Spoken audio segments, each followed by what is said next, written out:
I think it was 7:40 in the morning. My phone rings, and my colleague says, "Wake up."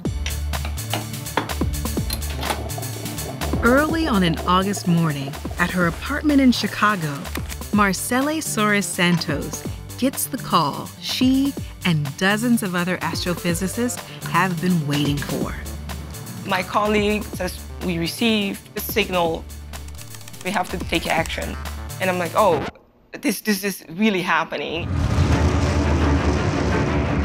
The signal is of vibrations created by a gigantic explosion across the cosmos.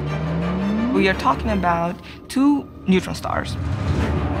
130 million light years away, two massive neutron stars have violently crashed together.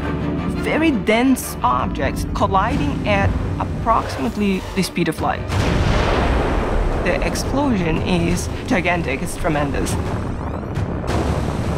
Astronomers around the globe rush to their telescopes, hoping to capture the faint light of this distant catastrophe.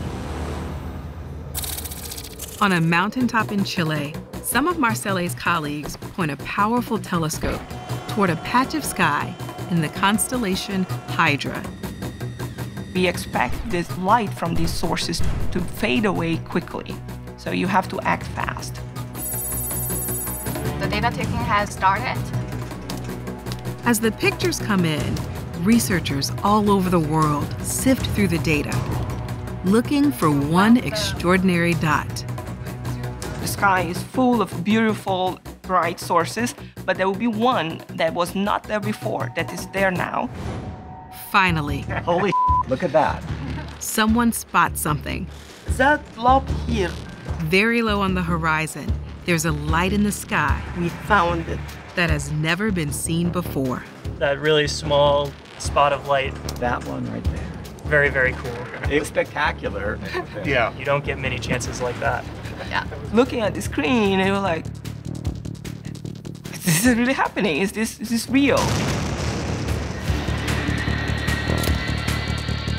This tiny blob is the light from that titanic collision in a galaxy far away. Not only is this the first time such an event has been captured, but for Marcele and her colleagues, this kind of data could help solve a mystery that's perplexed astronomers for years. To decipher the strange, invisible ingredients that make up the vast majority of our universe.